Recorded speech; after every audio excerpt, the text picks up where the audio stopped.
अस्सलाम वालेकुम guys, welcome to my YouTube channel. आज की इस वीडियो में हम करेंगे CS 201 की जीडीबी का सोल्यूशन। तो जीडीबी आपकी ओपन हो गया, जल्द से जल्द आपने सोल्यूशन अपलोड कर देना है। स्टार्ट करते हैं हम और क्वेश्चन स्टेटमेंट जो है वो देख लेते हैं कि उसमें हमारे पास क्या है। ठीक है कि फ़र्ज़ कर लें कि आप C++ डेवलपर हैं किसी कंपनी में और आपको टास्क मिला है कि आपने एक एप्लीकेशन बनानी है जिसमें दो चीज़ें जो है वो रिक्वायरमेंट हैं।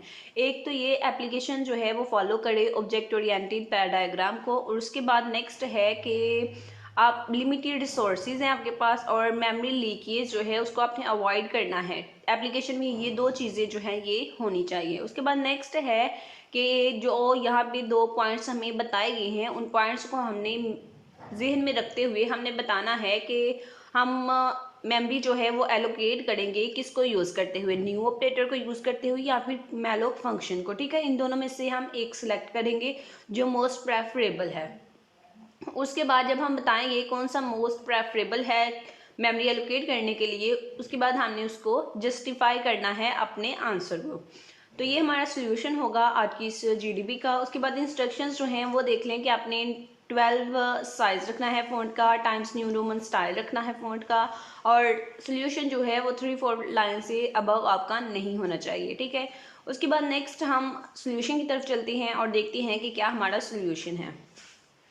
अगर आप चैनल पे न्यू हैं तो आपने चैनल को सब्सक्राइब नहीं किया तो आप चैनल को सब्सक्राइब कर लें ताकि नेक्स्ट आने वाली असाइनमेंट, जीडीबी और क्विज़ेस के सॉल्यूशंस आपको इस चैनल पे मिलते रहें।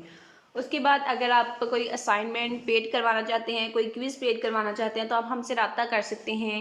जीमेल पे जीमेल आईडी है itslakhdar@gmail.com। सोल्यूशन की तरफ चलती हैं। जो हमारी मोस्ट प्रेफरेबल चॉइस है वो है न्यू ऑपरेटर। ठीक है, तो न्यू ऑपरेटर और मैलोक दो हमारे पास चॉइसेस थी, तो हमने बताया कि जो मोस्ट प्रेफरेबल चॉइस है वो हमारी न्यू ऑपरेटर है। ठीक है, उसके बाद नेक्स्ट जो हमने अपना आंसर सेलेक्ट किया है उसको हमने जस्टिफाई भी करना है। ठीक है, तो जस्टिफिकेशन में मैंने यहाँ पे राइट किया है कि जब हम कोई ऐसी एप्लीकेशन डेवलप कर रहे हैं जो ऑब्जेक्ट ओरिएंटेड एप्लीकेशन है और उसमें लिमिटेड रिसोर्सेज हैं और हमने मेमोरी लीकेज को अवॉइड करना है। ठीक है, तो तब जो है हमारी जो प्रेफरेबल चॉइस होती है वो होती है न्यू ऑपरेटर। क्यों ये चॉइस हमारी प्रेफरेबल होती है उसके लिए मैंने थोड़ा सा नीचे बताया है। ठीक है, तो उसको जस्टिफाई करने की कोशिश की है कि it aligns well with the language features. ठीक है, क्योंकि ये लैंग्वेज के इन फीचर्स के साथ बहुत अच्छी तरह काम करता है। कौन से फीचर्स हैं? जहाँ पे टाइप सेफ्टी होती है न्यू ऑपरेटर में। ठीक है, जो हमारे पास मैलोक फंक्शन है उसमें टाइप सेफ्टी कम होती है, तो न्यू ऑपरेटर में ज़्यादा होती है, इसमें ये फीचर है, इसलिए ये हमारे पास प्रेफरेबल चॉइस है। उसके बाद इसमें ऑटोमेटिक कंस्ट्रक्टर होता है। ठीक है, और डिस्ट्रक्टर जो है वो भी ऑटोमेटिकली इसमें होता है, इसलिए हम न्यू ऑपरेटर को कह रहे हैं कि ये हमारी ज़्यादा प्रेफरेबल चॉइस है। उसके बाद नेक्स्ट है कि इसमें कंपैटिबिलिटी होती है C++ प्रोग्रामिंग के प्रिंसिपल्स की।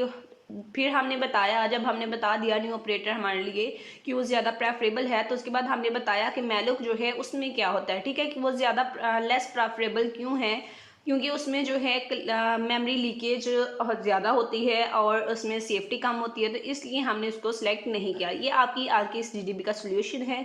होपफुली वीडियो आपके लिए हेल्पफुल रही होगी। इसको अपनी वर्डिंग में आप लिखेंगे तो आपके मार्क्स जो है वो कटने के चांसेस बहुत कम हो जाएंगे। चैनल को ज़रूर सब्सक्राइब करें और वीडियो को लाइक करें।